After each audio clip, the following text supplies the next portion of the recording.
Okay, this is going to be a little bit rubbish, but I just wanted to do a little sort of video of how I actually update my blog at the moment. I've never really done this before, but I do it in quite a weird way, and sometimes even just for myself it's nice to look back on these things and see how I was doing something. I'm also slightly hopeful that if anybody else sees how I do it, they might say, why are you doing it that way? You know, 11T is one way of doing things, but you could do this, this and this differently. Sometimes it's just to share the process. So this is the blog on the right hand side in a web browser, and that's as it is live on the web. The blog is held under /blog, and you can see that my most recent post is Wednesday 15th of November. It's actually currently the 21st of November, so I've got a bit of catching up to do. I thought, why not procrastinate by showing how I update my blog instead. But on the left hand side I've got a terminal window. This is all running on a Chromebook, a very low end Chromebook, so expect some lag. But I like that Chrome OS lets you run Linux, you know, basically natively. It lets you do certain things that are a bit trickier to do on other platforms, and it still runs as a really nice light OS for day-to-day use. And the machine itself is a piece of plastic crap, but it works well, and I sling it in my bag, and it, you know, lasts a long time on the battery, and it just does what I need it to do. So if I have a look at what's in this folder, you'll see we're in 11t/source/blog. I'm not going to go too far into what 11t is and how it works, but for the purposes of this video, the source folder or directory is where the source files for the website live, and that is that they're pre-processed. If I go back one and list that, we've got a few folders about assets, data, photography, audio, blog, for example. We also have some markdown files like index.md, blog.md, things like that. Index.md, once it gets squirted through the 11T engine, becomes index.html at the root of the root of the website. So that makes up what looks like this page. If I briefly open index.md in, I don't know, Nano or something,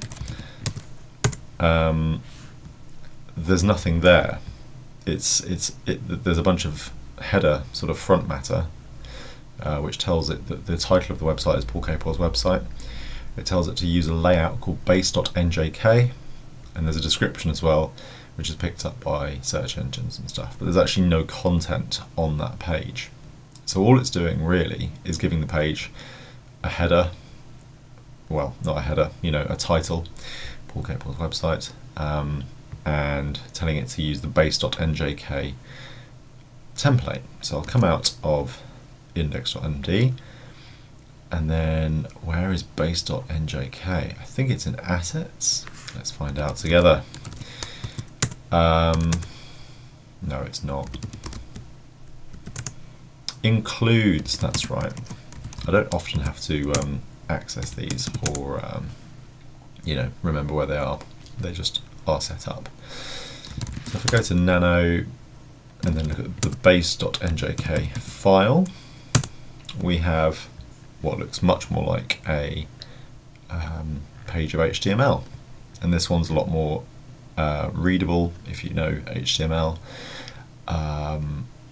and it lists things like the menu, a link, but then we have some interesting little kind of tags here. So in the main section we have something called content safe, so it's telling 11T how to treat the content that appears in that section, but it's not in the file itself, it's going to pull from another file. Likewise, if I come out of this and go into blog folder, there's also a blog.md, which is what would become, no, there isn't a blog.md, there's an index .md. No, there isn't. Let's give up on that for now. How do I go in and edit my blog? How do I add a new post to my blog? Well, I'm in the blog folder. If I do a little list of what's in there, we have all the blog posts in basically alphabetical order. Naming conventions, I've started to go for the date basically in 6 digits, so 230308. That goes wrong when you do 2 posts on one day. And of course the vast majority of the posts that were imported from WordPress actually have titles, and I've not been bothered to go back and change that. So that is a work in progress / whatever. It is what it is. If I go into one of those, let's say, in the latest entry is 15 Vember 2. So let's have a look at 15 Vember 2 in the source version. So I'm going to open it in Nano again, just because it's nice and easy. 15 Vember 2.md. So that's how it looks. Now I've got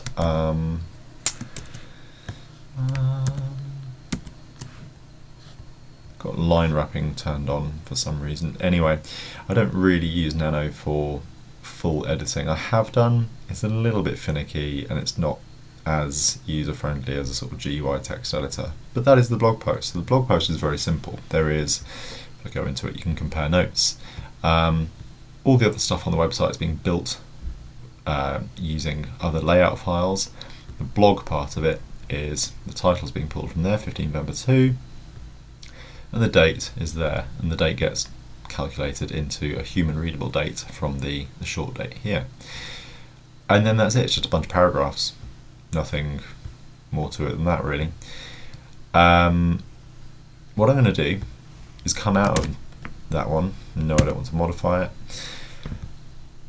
I'm going to run the 11T engine. I'm going to run a sort of local web server as well. And what that's going to do is it's going to compute all the files that are in my source folder. And it takes a little while to do this because the Chromebook is very, very slow. And then it's going to create a live web server running on the computer that I can point my browser to. It's currently a local host on the 8081 port. I'm just going to let that chunter away. I think it's doing it. Yep, there it goes. It took a long time to go. It's nearly finished. Right, there we go. So that's actually a local host on port 8080. So I'll edit that to 8080. And there we go. So it's now running the website locally. Now if I go to blog, you'll see that as well. If I go back to the original terminal window I had open, we can do a few things. We can go into, for example, 15 November 2. And again, this is the one that's running locally. It's not the one that's on the web. But there's something quite cool about the 11T engine. It's currently running in the background, and as soon as I make a change to this file, let's just say I want to put test at the end of the title. If I then hit save, it's just saved it. In the background, it's noticed that the file has changed, so it's now processing the whole blog. And then as soon as it's done it, which takes about 14 seconds, which is a very long time for such a simple site, but on this Chromebook that's normal, you'll see it updated the page to say test at the end. And it's really cool that you can do that because you can make edits and see them in pretty much real time. There's ways to speed that up because at the moment it's recompiling the entire website on quite a slow machine. There's ways to kind of ignore files that haven't changed and just do the one that has changed, but for my purposes it's fine. I'm not doing the kind of coding where you're looking at a website as you edit it. You're just kind of writing a blog post and leaving again. So we'll come out of Nano. I'm actually going to bring up a text editor because I can use a text editor instead. let's bring that one onto this desk. The other thing I like about Chrome OS, most desktop OSs have some support for it, but it's using multiple workspaces, and I tend to have, you know, side-by-side apps running and different things running on different desks, just to keep things a bit neater, and it all just makes sense to me. So my text editor here is just a bog standard text editor called Text. I am going to just draft very quickly what will become 16 Vember 2. So the front matter is title, and we're going to call it 16 Vember 2 because that's the name of the post. And it's going to have a date, which is 2023, I think it has to be the full year, 11, and then we're going to fudge it because actually 16 Vember 2 relates to Thursday the 16th of November, so we'll call it 16. Another 3 hyphens there to end our front matter, and then I will just do this is the start of my latest blog post. Now if I save that, because we're in a new file, it'll come up asking me where I want to save it. So I was saving it in my source and then blog directory. Need to make sure it's in a markdown file because that's what the eleventy engine has been told to look for. And I'm calling it 16 Vember 2, despite what I said earlier about calling more recent blog entries by the date. These Vember posts, I've just been calling them that basically. If I hit save, the engine is actually going to pick up that there's a new file. So a bit like, there you go, file added. So a bit like spotting that a file's been changed, it spots that there's a new file. So that's really useful. The eleventy engine will then run, and again it's compiling every single page again, just because that's how eleventy works. And you'll see that magically in the local version of the website, it has appeared, 16 Vember 2, Thursday 16th November. And if I go into it, we see that it says 16 Vember 2, this is the start of my latest blog post. So that's great. That's pretty much all I wanted to show you. It's where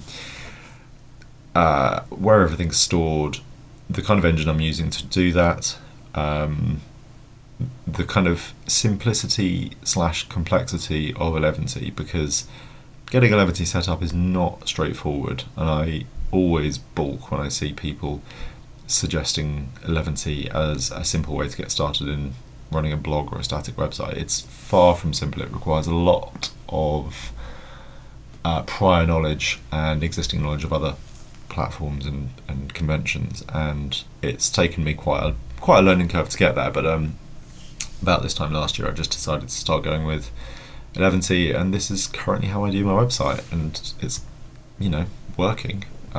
It's given me a lot of practice using the terminal, using text files, and doing all the things that you need to get eleventy to run, so it scratches an itch as well.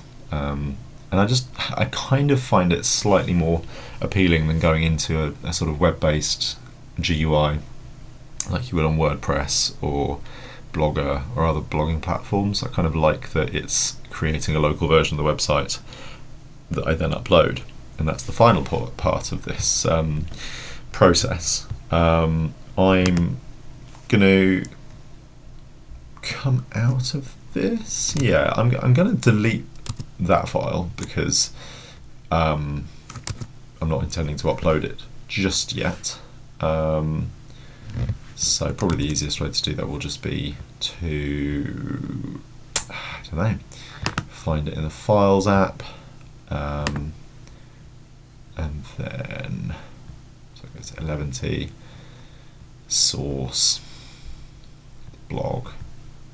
I'm only doing it this way because I know I can delete stuff from the command line, but I can't remember the command to do it, and I really don't want to mess anything up on the command line in terms of deleting stuff. So yeah, 16 Vember 2, I'll just hit delete, do that.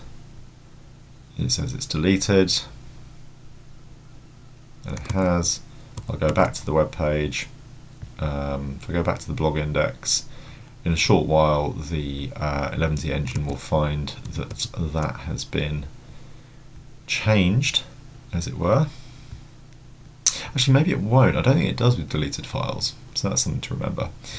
What I'll do then is I'll kill the eleventy engine, and I'm going to run a slightly different command. So that one before was start, this is run build.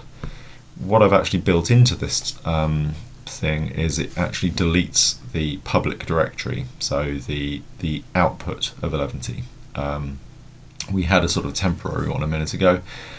This just ensures that every time I actually do a final build of the website, it deletes any kind of current temporary files like that one that we were just playing with. I'll wait for that to finish, and then I'll come out of that version as well. So it's nearly finished doing its thing. It takes a little bit longer because it's doing a full compile, so it actually moves all the assets and images across as well. It doesn't just create the HTML files. It's actually doing a a full build. And there we go. So that's done, and it takes 45 seconds to do that for my fairly simple website, but it's because it's copying a bunch of large audio files as well, to be fair. I'm going to move over to another window, and that's currently got an instance of FileZilla, which is an FTP program, file transfer protocol. There are millions of ways to get your local website onto the web. A lot of them involve Git, and I've never gotten my head around Git. I've tried, I don't really get it, and I kind of understand the benefits in terms of version control and stuff like that, but it just doesn't quite click in my head, and this does. So I do this. This is my process. The left hand side is the local folders on my computer. The right hand side is the equivalent folder on my web space. What I've basically done is when I want to upload my website, I just copy every single thing across to the folder on the right. I've also got in the settings for FileZilla, I've got it set up to skip things that have the same file size, I think it is. What that means is it basically skips most of the files that are being uploaded, or most of the kind of images and audio files and things like that. Pretty much all the HTML files will be uploaded because they get regenerated every time, but things like images, sound files, stuff like that don't. And that's it, finished. So very quick to upload. It's now got all the sort of current latest files on my web space. So if I need to go back to my blog, nothing will have changed because I haven't actually updated the blog or added any files. Can't really show you, but the actual files have been updated, and that is how I update my blog. So I quite often do a few things at once, check they're all working locally, and then build the site, and then just upload the entire folder, and then that just gets picked up by various things, including the RSS feed, which also gets built by eleventy. So that's kind of it. A sloppy, messy way of explaining a sloppy, messy way to update my blog, but it scratches an itch and I quite enjoy it. So yeah, thanks for watching.